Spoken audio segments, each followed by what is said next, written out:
Altın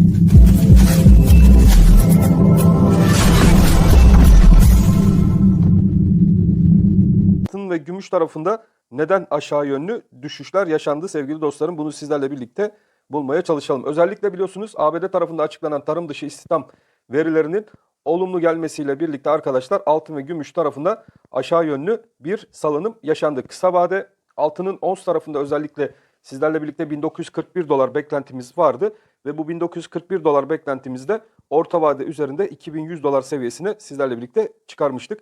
Ve haftalık kapanışlarda 1927 dolar bizim için özellikle çok önemli bir bölgeydi.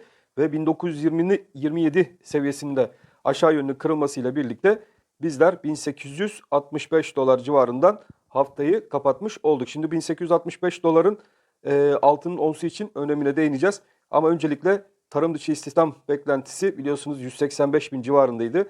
Ve 517 bin gibi bir miktarda ABD'de tarım dışı bir istihdam rakamı geldi.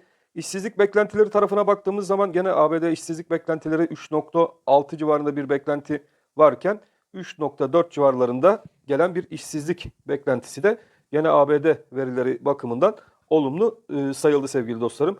Fakat bu işin bir de diğer yanından bakmak lazım. Özellikle PMI verilerine baktığınız zaman arkadaşlar PMI verilerinin hala da ABD tarafında 50'nin altında olduğu görülüyor. Bu 50'nin altında PMI verisi olması demek ne demek? Hala da bir hareket ABD ekonomilerinde bir hareket beklemek için erken ve bu 50'nin altında genellikle gelişmekte olan ülkelerde beklenen bir puan seviyesidir. Bu 50'nin altındaki PMI verisi ve göstergesi. ABD tarafına baktığınız zaman da PMI verilerinin 50'nin altında olması demek hala da ABD'de bir resesyon sürecinin henüz bitmediği anlamını taşır.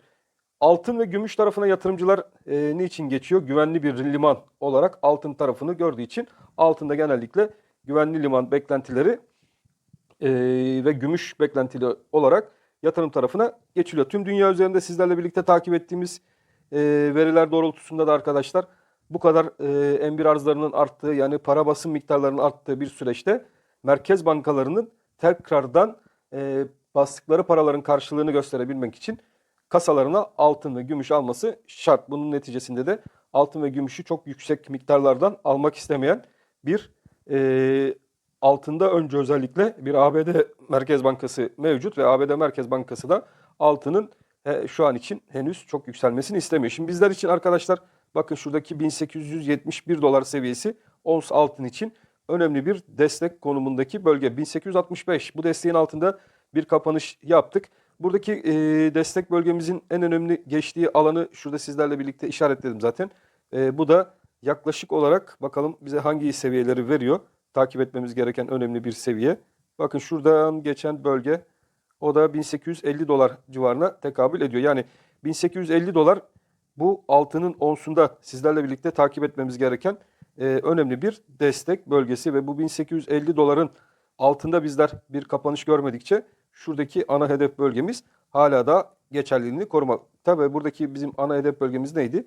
2100 dolar seviyesine doğru gidecek bir ons altın beklentimiz hala daha devam etmekte ve bu neticede yatırım tavsiyesi olmamak koşuluyla sizlerle birlikte buraya baktığımız zaman bu seviyelerin 1850 altına inilmediği sürece ons altın tarafında bir yatırım ve alım fırsatı olarak değerlendirilebilecek bir seviye olarak görülmekte sevgili dostlarım. Hemen gram altın tarafına da bakalım. Gram altındaki son durum ne şekilde? Gram altında bir değerlendirmeye başlayalım. Bakalım gram altında.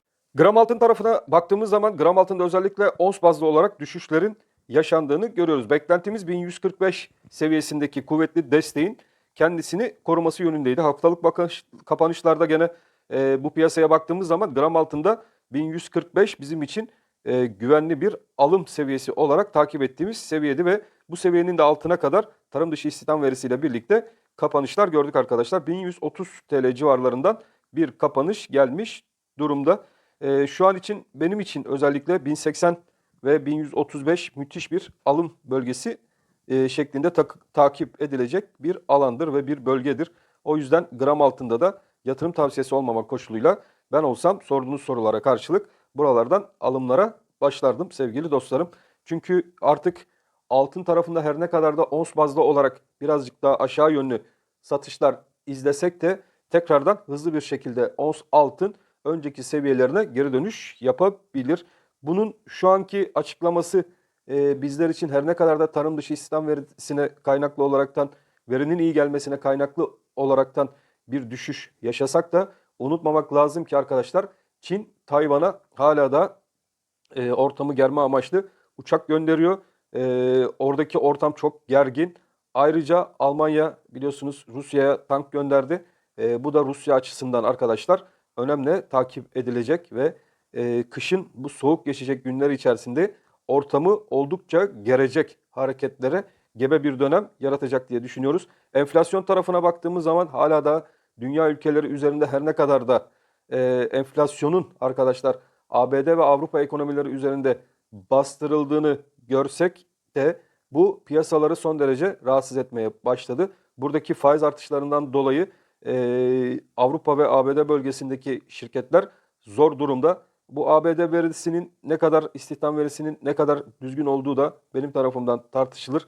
Bu verinin bu kadar çok yüksek çıkması bence doğru değil. Çünkü mevsimsel tarım dışı istihdam sağlayan işçiler tarafına baktığımız zaman mevsim de zaten biliyorsunuz artık ekime müsait olmayan bir dönem içerisinde böyle bir veri gelmesi bana hiç de bir doğru yönde bir açıklanacak veri gibi gelmiş değil arkadaşlar. İlerleyen günlerde ABD zaten şimdiden bütçeyi zorlamış bir ABD tekrardan para basımına gidecektir ve bu da 2023 yılı içerisinde altın ve gümüşün hala da güçlü seyrini koruyacağını ben kendim düşünüyorum.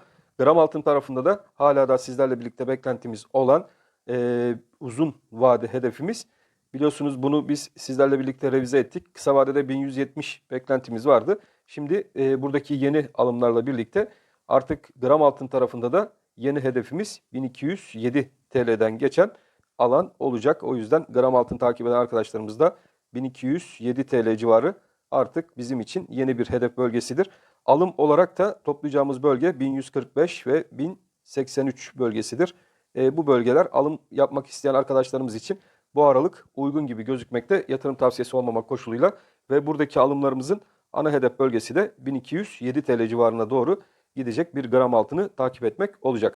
Ons gümüşle hemen başlayalım. Ons gümüş özellikle Çin'in biliyorsunuz arkadaşlar ekonomiye %100 giriş yapması, Covid-19 tedbirlerinden vazgeçmesinin ardından aslında ben gümüş tarafında oldukça yukarı yönlü sert hareketler bekliyordum ve ana hedef bölgem olarak da ilk etapta gümüşün ons tarafında 27 dolar 60 sent civarlarına doğru bir yükseliş hareketi beklentim mevcuttu.